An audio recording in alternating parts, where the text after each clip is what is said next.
Hello, my AP friends. Let's get going on Lear Act 2. Lear Act 2, Scene 1. So before we get moving on reading, we want to just review some things that happened at the end of Act 1 since we didn't read those together. Those are fairly easy scenes. So here are a couple of the high points, right? Lear starts off staying with Goneril, and he's being mean to her servants. Oswald doesn't like him because he keeps telling him what to do, and he's like, "I'm Goneril's servant. I'm not Lear's servant." Kent returns in disguise as Caius, and he is swears fealty again to Lear. Lear doesn't recognize him in his disguise. He says, "I don't eat fish." Kent ate fish. I don't eat fish. Kent then messes with Oswald, and Oswald really doesn't like that. That's foreshadowing. It's going to come back later. Goneril tells her father off. She says, "Stop, telling my servants what to do. You are not king anymore. I'm in charge of this house."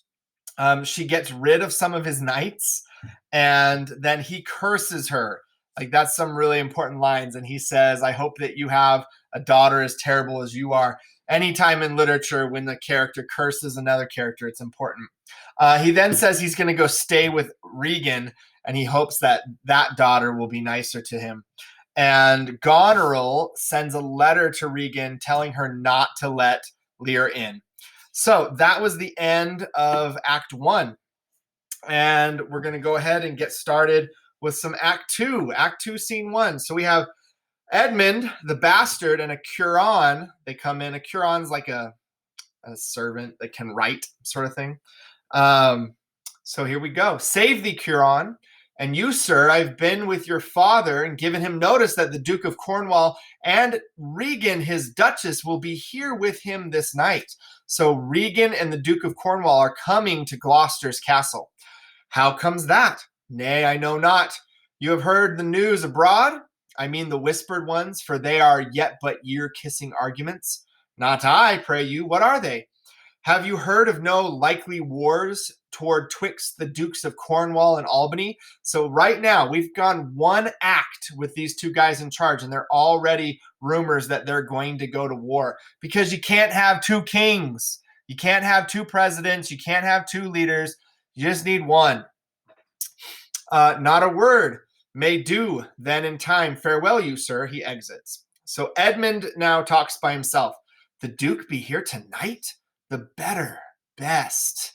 This weaves itself perforce into my business. My father hath set guard to take my brother, and I have one thing of a queasy question which I must act.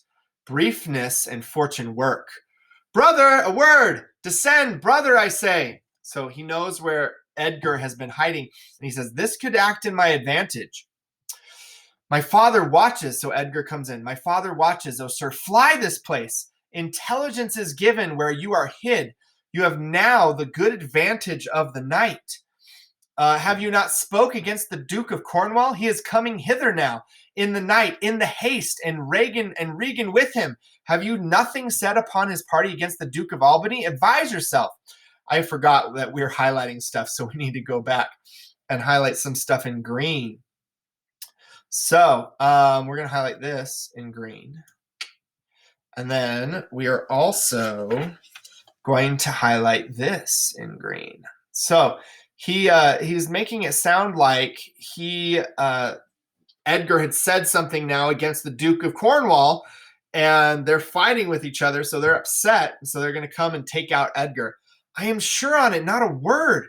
I hear my father coming. Pardon me. In cunning, I must draw my sword upon you." "Draw! Seem to defend yourself. Now quit you well." So they draw, right? And he says, "Yield, come before my father. Light, hoa, here." And then aside to Edgar, "Fly, brother. Torches, torches, so farewell." Or he screams that, "Torches, torches, so farewell." And Edgar exits. So we're going to highlight some more in green.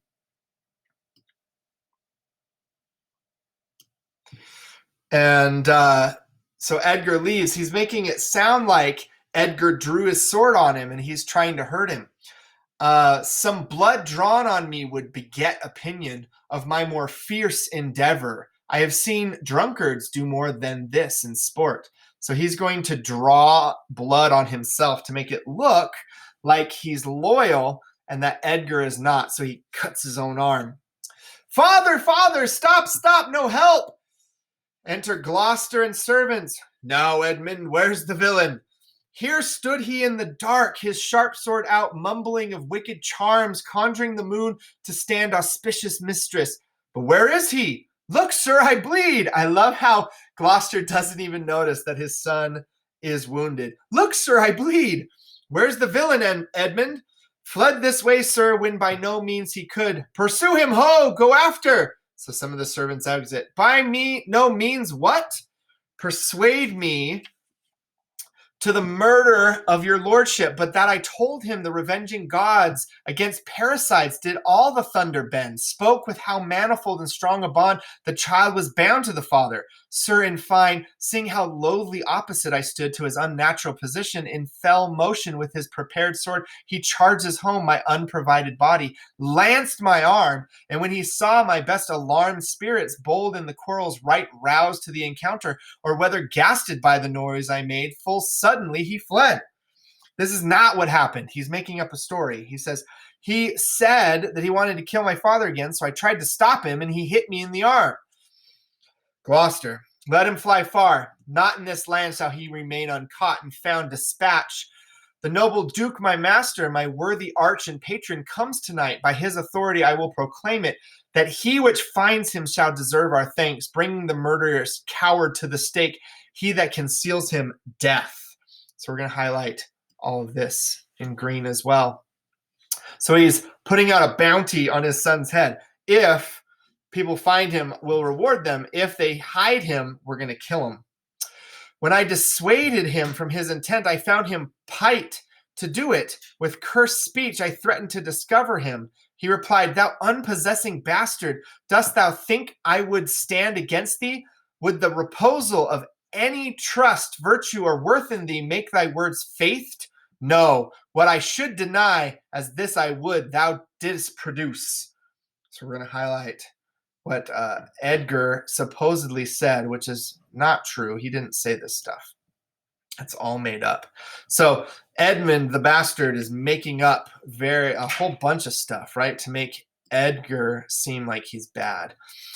And as this I would, though thou didst produce my very character, I turned it all to thy suggestion, plot, and damned practice. And thou must make a dullard of the world, if they not thought the profits of my death were very pregnant and potential spurs to make thee seek it.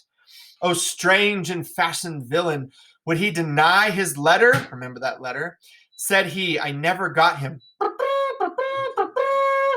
Hark! The Duke's trumpets, I know not why he comes. All ports I'll bar, the villain shall not scape.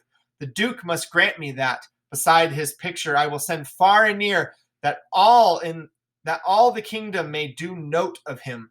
And of my land, loyal and natural boy, I'll work the means to make thee capable. So this is important right there. We're going to highlight it in green. He just said, I will legitimize you, which is something you could do back in that time. So if you had a bastard son and let's say all your other children died or something, you could go to the king and you could say, hey, king, I don't have any children to inherit my land. I do have this bastard son, though. Could you make him my heir?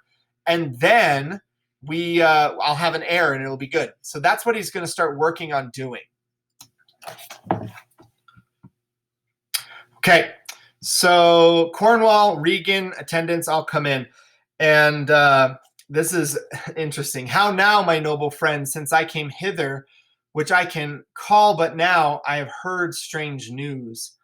Regan, if it be true, all vengeance comes too short, which can pursue the offender. How dost, my lord? Old madam, my old heart is cracked. It's cracked. What did my father's godson seek your life? He whom my father named your Edgar? Oh, lady, shame would have it hid. Was he not companion with the riotous knights that tended upon my father? So they're trying to blame it on the fact that he was hanging out with those knights. that Lear has with him. Those are bad guys, bad influences. I know not, madam. 'Tis too bad, too bad. Yes, madam, he was of that consort. Edmund right here lying through his teeth. No marvel then, though he were ill affected, 'tis they have put him on the old man's death, to have the expense and waste of his revenues. I have this present evening from my sister been well informed of them, and with such cautions that if they come to sojourn at my house, I'll not be there. So we're going to highlight this whole thing. So what happened was Goneril told her to not let Lear in. And Regan, her idea is, well, I just won't be there and then I don't have to deal with it, because Regan doesn't want to take a side right now. She doesn't want to seem like she doesn't love her father, but she doesn't want to anger her sister either. So they've come in, and we have to remember that at this time when your lord came to your house, or someone came to your castle, you offered them bread and salt. And so usually when I've seen this scene, as they come in, Gloucester and his servants offer them bread and salt. And it's symbolic. When you offer someone, when they come into your house, bread and salt, you are making a pact with them. And the pact is this: if I eat under your roof, if you feed me and nourish me, then I can do you no harm. And that's what they've done. They've made this pact. So they've eaten, before they started talking, Cornwall and Regan ate the bread and salt. And now they have this pact. I can't hurt Gloucester or any of his household because I made this pact. It's important to note that that happened. Nor I assure thee, Regan, Edmund, I hear that you have shown your father a childlike office. It was my duty, sir. He did bewray his practice and receive this hurt. You see, striving to apprehend him. Now he finally acknowledges that his son is hurt. Is he pursued? Aye, my good lord. If he be taken, he shall never more be feared of doing harm. Make your own purpose, how in my strength you please. For you, Edmund, whose virtue and obedience doth this instant so much commend itself, you shall be ours. Natures of such deep trust we shall much need. We first seize on. So he's Cornwall is using the royal we here. He's already accepted that I'm the king now sort of position. And he's saying, because you're such a good son, we're going to take you into our service. You're going to work for us now. Edmund, I shall serve you, sir, truly, however else. For him I thank your grace. You know not why we came to visit you?